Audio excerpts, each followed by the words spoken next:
The historic bill providing 33% reservation to women in Parliament and state assemblies was passed in the Lok Sabha today after hours of fierce debate.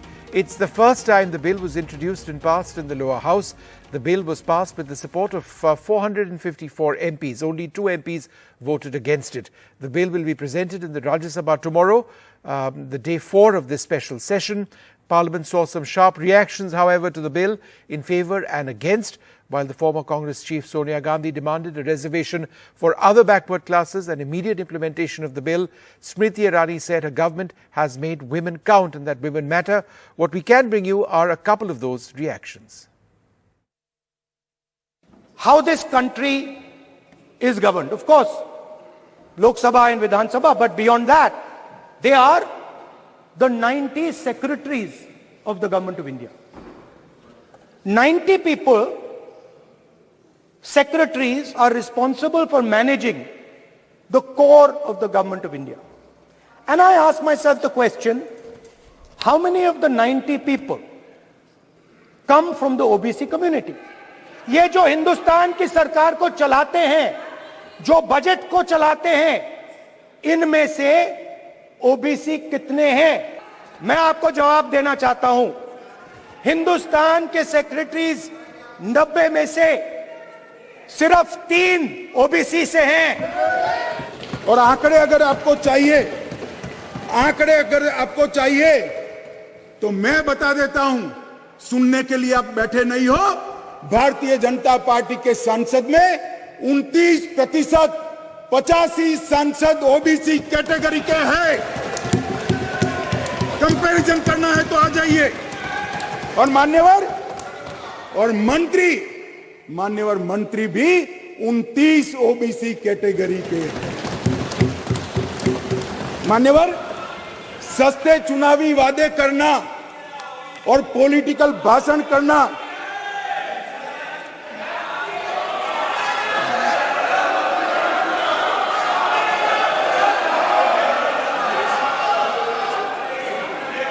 दादा, नए सदन में तो उम्र के हिसाब से कुछ करिए। मान्यवर, बीजेपी के ओबीसी एमएलए 1358 में से 365 है, 27% है। ये सभी ओबीसी का राग आलापने वालों से ज्यादा है। मान्यवर, बीजेपी के ओबीसी एमएलसी 163 में से 65 है, 65 है, 40% है। ये 33% की बात करते हैं। मान्यवर, चुनावी भाषण करना बहुत ठीक है, कोई एनजीओ बनाकर दे देता है, चिट्ठियां आकर पढ़ जाना ठीक है। भैया, मन से पिछड़ा वर्ग का कल्याण करने का काम हमारे नेता नरेंद्र मोदी जी ने किया। Well, we thought we'd move away from the politics to actually look at what this signifies for women in India. We are joined by a very special guest, Nainalal Kidwai. Thanks, ma'am, very much for being with us. Do you believe that this is genuinely a red letter day for women's rights in India? I think so much cause for celebration, Vishnu, that we can actually finally see the path for women reservation. Now, I should just start by saying I was one of the folks, at least in terms of corporate board quotas and reservation, way back in the early 90s, that was really not for quotas, because I always believed that women would get there in their own right. And for those that got there in their own right, the fact that there was a quota sometimes detracted from the merit that went with their having made their own way. And that reservation or concern does remain. But I also know, and hence a convert to having quotas, is that it takes much too long. Look what happened with corporate boards in India. We remained at 6% as recently as 2013, and it was only once corporate law action mandating one woman on a board happened that we saw board representation go up all the way to 18% as it is now. Still low, but at least an increase into the high teens and going up every day. So what we have in terms of reservation is the ability to finally catch up, and hence the reason to celebrate. I was actually looking at some of the statistics of other large democracies. Mexico at 50% representation already. South Africa just north of 45%. Most of the European countries in the 40s. We are really far, far behind. Only Japan looks lower than us at 10%. So we have to catch up, and the only way we can catch up and ensure rightful representation, this is not about reservation, but about rightful representation, is by having quotas and by bringing a reservation bill in. Do you believe it will take some time? I mean, it will take some time. Is that a concern for you? There'll be a census, the entire delimitation process. Does that worry you? Oh, certainly. I mean, I don't understand this process completely, but what I've understood is that it would be nearer 2029 that we would see this having come into action. So I hope that once there is a convening, as there appears to be across parties on bringing this bill in, that there can be more attention given to how we can bring this in as quickly as possible. So yes, it is a very long pathway. Having said that, I think the work we must do to get to it should start right away. And by that, what I mean is the empowerment of women leaders, the training that may be required, the leadership at grassroots levels that exists, but giving them the confidence to stand, to win votes, to understand what that process is about. And equally for the law that is to be developed, to be one which is enabling. And what I mean by enabling is, so yes, you tick mark that the numbers in Parliament, but to ensure that the decorum of Parliament is one that permits that voice to be heard, that we do not see the treatment of women in Parliament to be anything other than exemplary. And for that, it's not just the training of women and the leadership they need, but of the men that represent us as well. So how does Parliament look in terms of, should there be a creche? Are there enough women's toilets? What is the treatment accorded women in Parliament? I think all of this will require attention, and I'm hoping that as the law actually moves forward, we address both the environment in which women operate, but also how that representation should be firm and capable. We talk about our demographic dividend being our biggest benefit as we're now the largest country in the world. But a large link to that, of course, is getting women into the formal workforce. If that doesn't happen, we will not achieve what we can with this huge dividend. Do you believe that the inclusion of more women in Parliament would be, an inspiration to involve women in other sectors as well?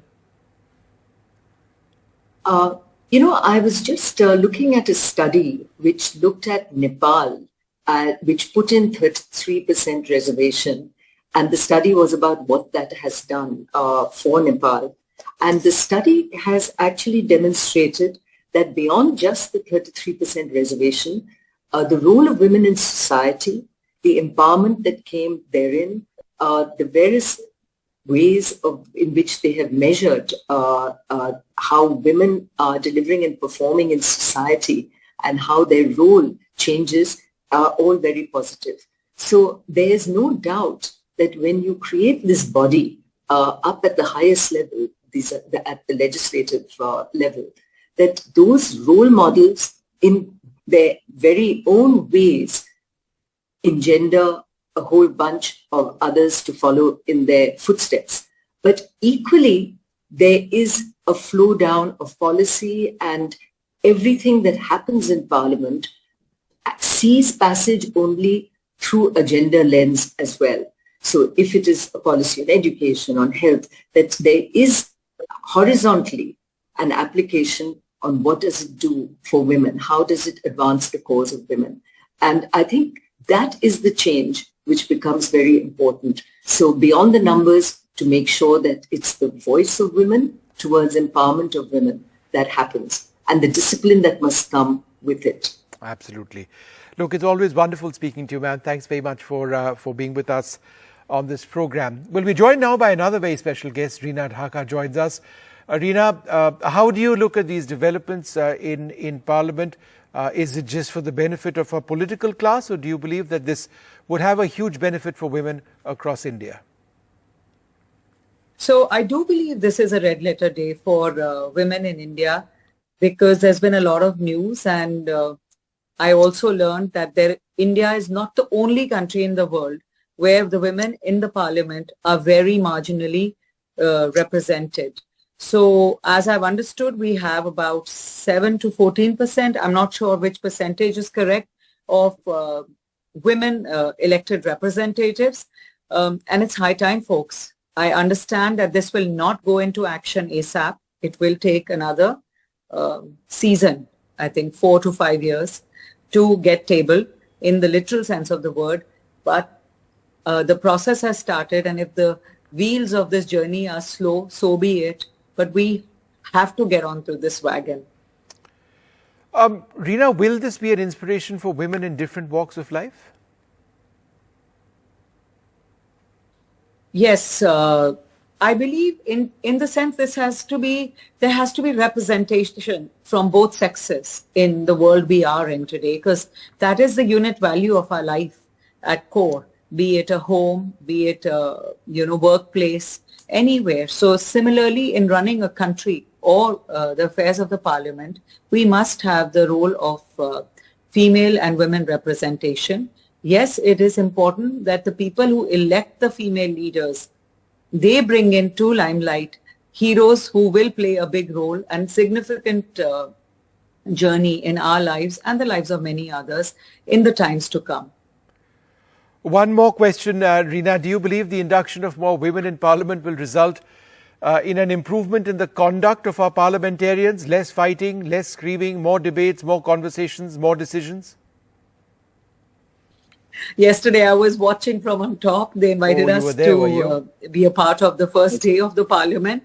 And there was uproar, there was fist fighting, and apparently there was drama blood on the table also, which we couldn't see, fortunately.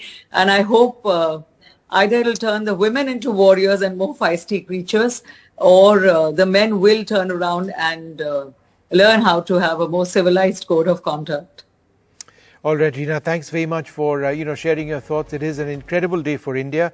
It will take some time, but true representation of women in Parliament, women being at the heart of our democracy, that will certainly be something that will benefit countless Indians.